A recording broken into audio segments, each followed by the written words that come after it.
Today, we'll talk about the New York Islanders' best player, plus the latest on the Brock Nelson injury, and a look at the playoff picture with 10 games left on the schedule. We've got all that and more on today's Locked On Islanders podcast. Your Locked On Islanders, your daily podcast on the New York Islanders. Part of the Locked On Podcast Network, your team every day.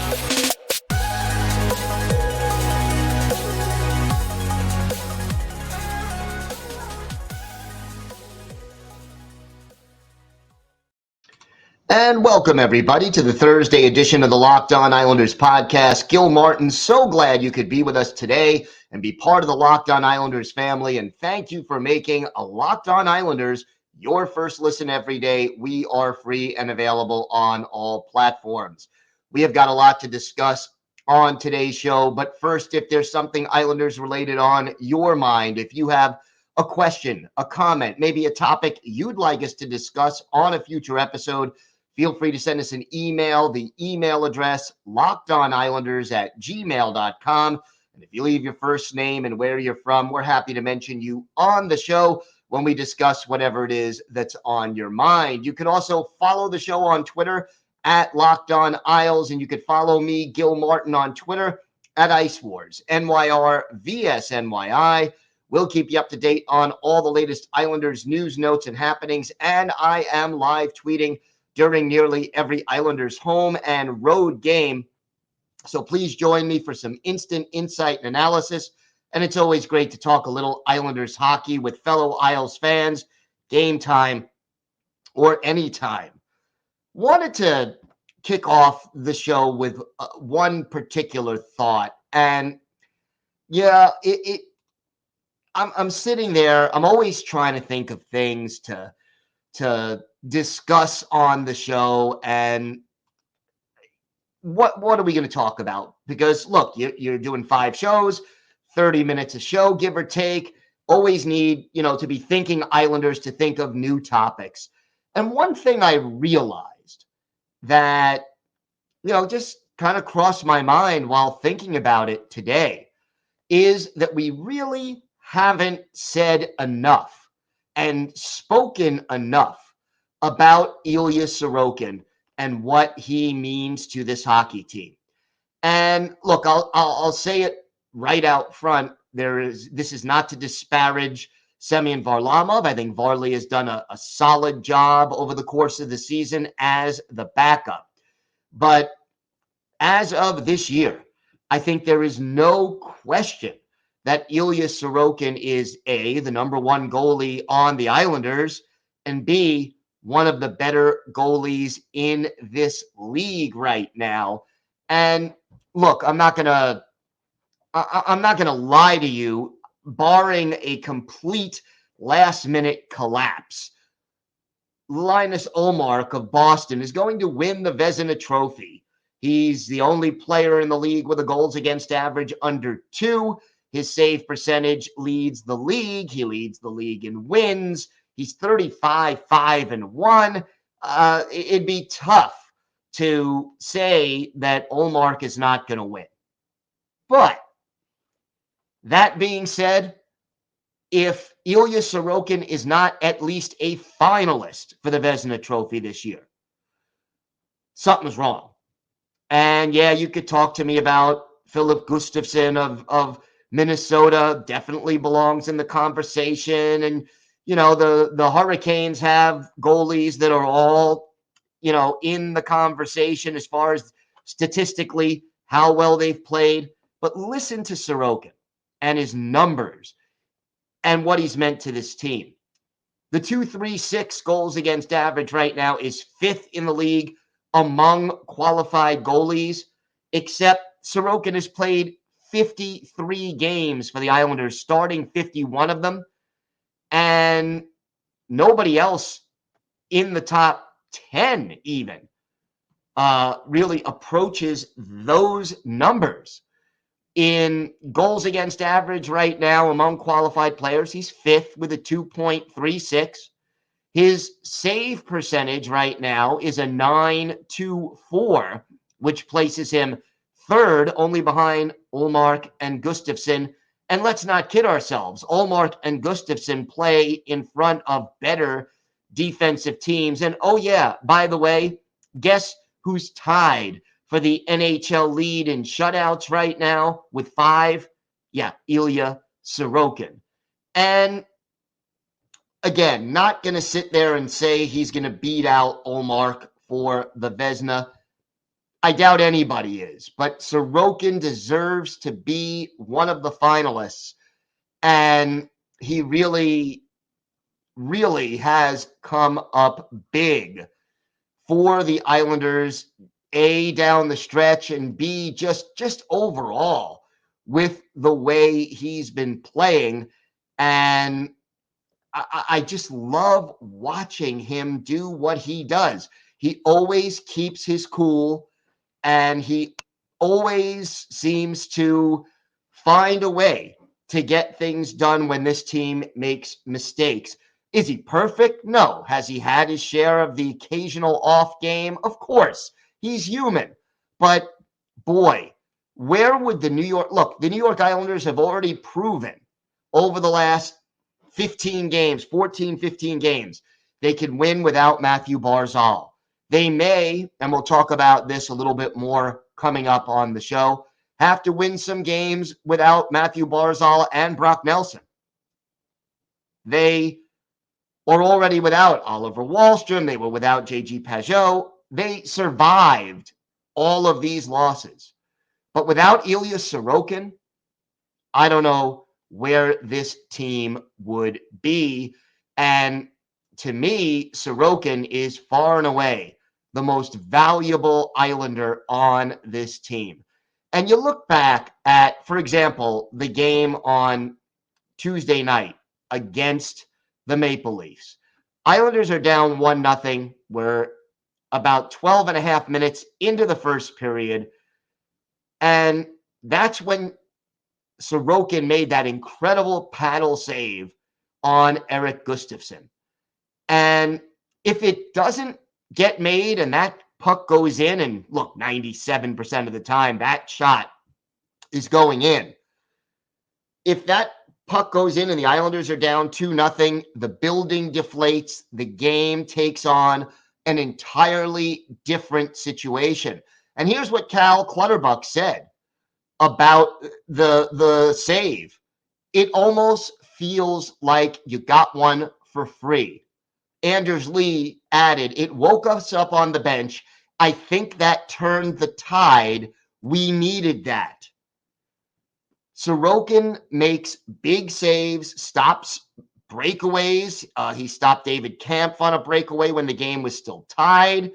And he just bails this team out when they do make the odd mistake. And again, the one thing that maybe people don't fully appreciate about Ilya Sorokin, playing for a team like the New York Islanders, which is not a great offensive-oriented team. The Islanders, who are 22nd in the league, bottom third in goals scored, who are 30th in the league on the power play. A team that, doesn't score a lot of goals. There is not a large margin for error for Ilya Sorokin.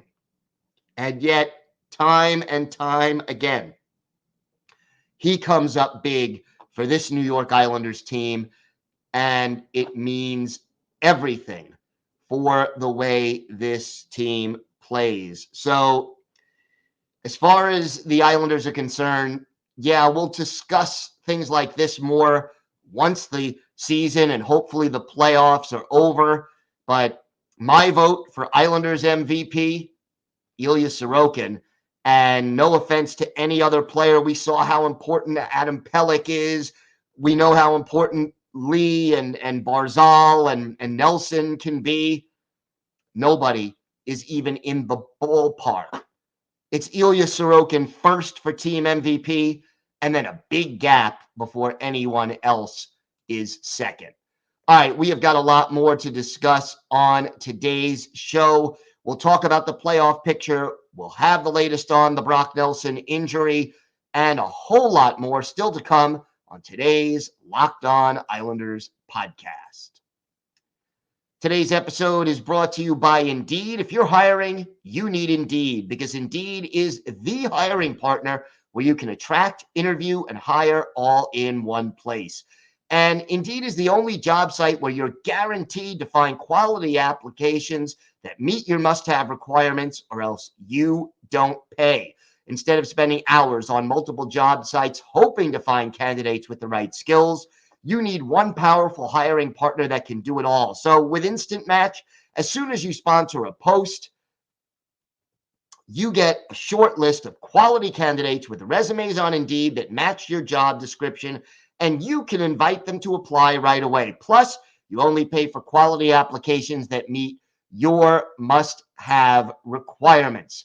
So start hiring right now with a $75 sponsored job credit to upgrade your job post at Indeed.com/lockedon. Offer valid through March 31st. Go to Indeed.com/lockedon to claim your $75 credit before March 31st. That's Indeed.com/lockedon.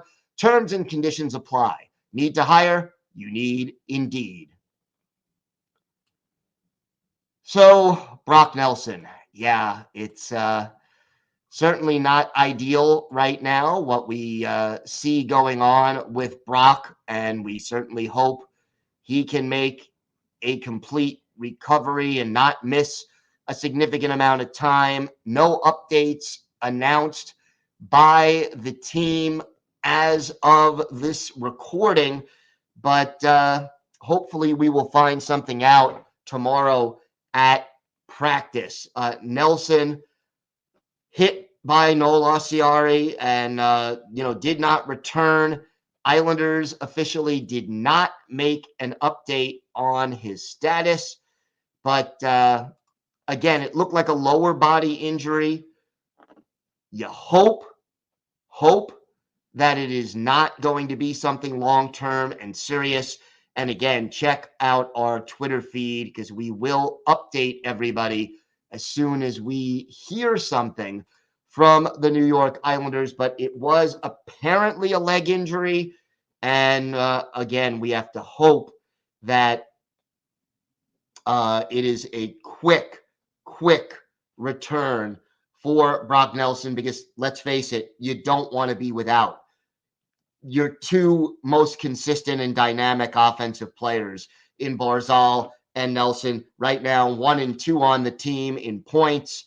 1 in goals is Nelson. 1 in assists is Barzal. You don't want to be without Brock right now for a substantial period of time. And again, we will keep you updated. As for the playoff picture, it's interesting right now. And the beautiful thing about the results from last night's game is that the Islanders got a little help, which was really appreciated.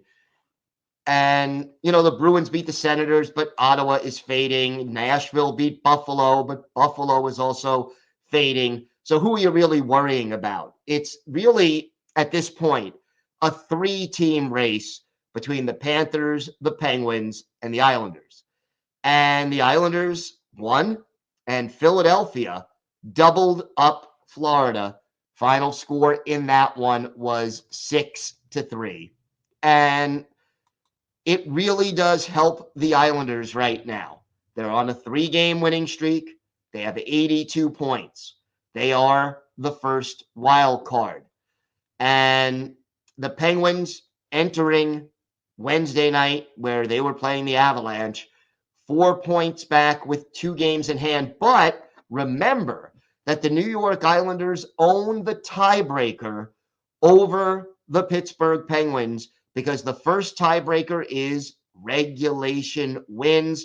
Islanders have 37, Penguins have 33, barring, a big turnaround in that department. The Islanders would win a tiebreaker with the Penguins.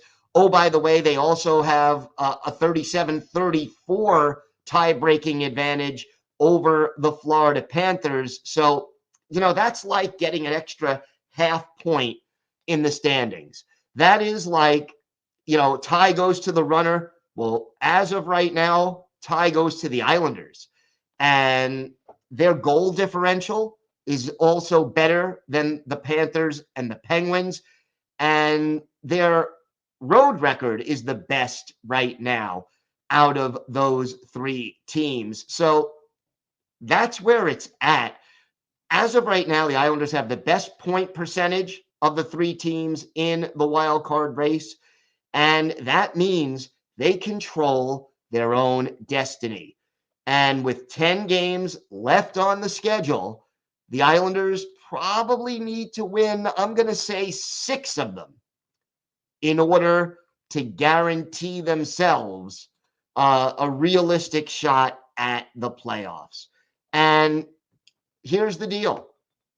The next 3 of the next 4 games are against teams that are not in the playoffs if the season ended now. You got Friday's game in Columbus, Saturday's home game, 5 o'clock Eastern time, don't forget, against Buffalo.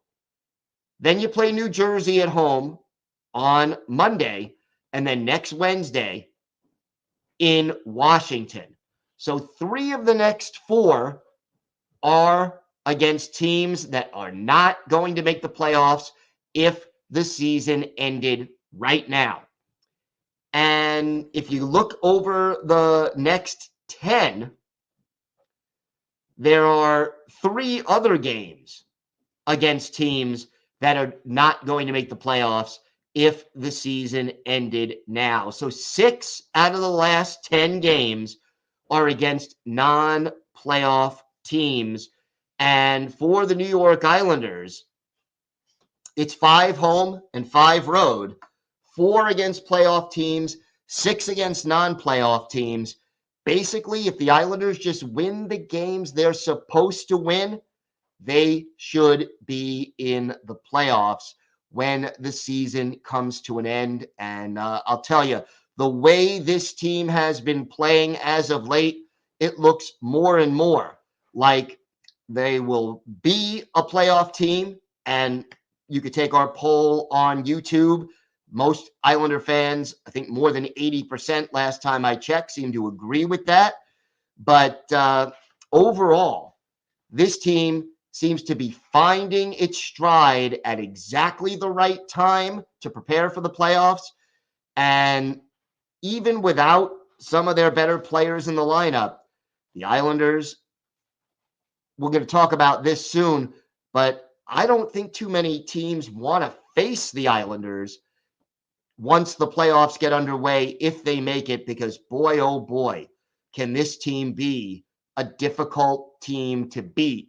And we'll talk a little bit more about that coming up on today's show.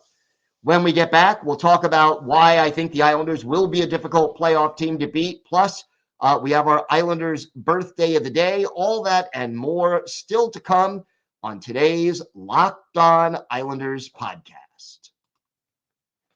Today's episode is brought to you by FanDuel. The tournament is heating up, and now is the perfect time to download FanDuel, America's #1 sportsbook, because new customers get a no-sweat first bet up to $1,000. That's bonus bets back if your first bet doesn't win.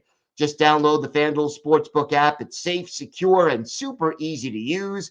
And then you can bet on everything from the money line to point scores to threes drained. And yes, you can use your knowledge of the Islanders at FanDuel. Check out the latest odds for Friday's game against the Blue Jackets at FanDuel on the app. Plus, FanDuel even lets you combine your bets for a chance at a bigger payout with the same game parlay. So don't miss the chance to get your no-sweat first bet up to $1,000 in bonus bets when you go to FanDuel.com/lockedon. That's FanDuel.com/lockedon to learn more. Make every moment more with FanDuel, official sports betting partner of the NBA. So, the Islanders playoff picture as it looks right now. I think this team is going to be a difficult out if they get into the playoffs. They're 7-2-1 in their last 10. Really have played exceptionally well in the last 15 or so games. And, here's what Zach Parise had to say. You always talk about playing well at the right time of the year. And for us, it's been a tight race for us for a while now. Not a ton of room for error. We've got to get comfortable playing these tight games, and hopefully everything works out and we can find ourselves in one of these wild card spots. But here's the thing. What do you need in the playoffs in the NHL to go on a long playoff run, especially if you're an underdog? Well, you need to be physical and difficult to play with against. And the Islanders, when they're playing Islanders style hockey, certainly meet that criteria. And then you need a hot goaltender. And right now, boy, oh boy, do the Islanders have a hot goaltender in Ilya Sorokin. And he's not just hot, he's consistent. Very rarely does Ilya Sorokin have more than one bad game in a row. And, he is the type of goalie who can really make things difficult for an opposing team. And when you think about it and you add it all up, the other advantage that I think the Islanders have, and it was definitely true under Barry Trotz, and I think it's going to be true this year under Lane Lambert as well. The style of hockey that the New York Islanders play all year round is a playoff style of hockey more than anything else.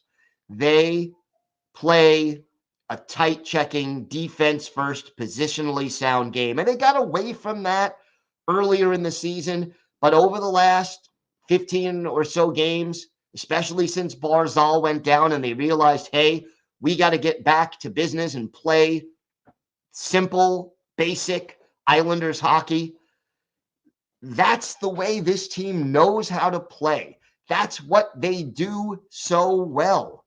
And other teams have to make adjustments. Other teams get into the playoffs and have to change their approach. This team, not only do they play that way all year round, but you also realize that most of the players on this roster have experience in making long playoff runs. And even if they weren't with the Islanders 2 and 3 years ago, take a guy like Bo Horvat, been in the playoffs a couple of times with the Vancouver Canucks. Zach Parise made some long playoff runs, not with the Islanders, but certainly has playoff experience. And then you have guys like Josh Bailey, who, he hasn't had a great regular season, but Bales typically takes his game to another level and plays well in the clutch come playoff time. Cizikas, Martin, Clutterbuck, been there, done that. Pulak, Pellick, both been there, done that. Long playoff runs. Nelson, Barzal, Lee, Palmieri has been on many playoff teams. The core of this team, with a few notable exceptions, has been through the wars before and knows how to handle it. And I think that is another thing that works in the Islanders' favor. Now, look, if the Islanders can be the first wild card and avoid facing the Boston Bruins, who I think on paper at least are far and away the best team, in the league right now on paper, facing either Carolina, who is now without Svechnikov, arguably their best offensive player, or against a New Jersey Devils team that doesn't have a lot of playoff experience, those two teams gives the Islanders a little bit of an edge come a 7-game playoff series. Not saying the Islanders should or would be favored to win, but boy, oh boy, not only would the Islanders give whoever they play in the first round a tough time, but I think even if the other team wins in 6 or 7 games, playing the Islanders would take a lot out of their sails, a lot of effort, a lot of energy. And I think it would hurt them when they decided it was time to, if they advance and move on to another round. Time now for our Islanders' birthday of the day. And again, we're a day early, but Friday will be the 40th birthday of former Islanders forward P.A. Parenteau. Parenteau, originally a 9th-round pick by the Anaheim Mighty Ducks, as they were known then, back in 2001. Made his NHL debut with the Blackhawks in 06-07, played briefly for the Rangers, and then joined the Islanders in 2010-2011. Had his first 20-goal season in the NHL, 20 goals, 53 points, playing on the top line, along with John Tavares and Kyle Okposo. Spent another season with the Isles, had a career-high 67 points, 18 goals, 49 assists, later played for the Avalanche, Canadiens, Maple Leafs, Devils, and Predators before finishing his career with a brief 3-game stint in the KHL in 2017-18.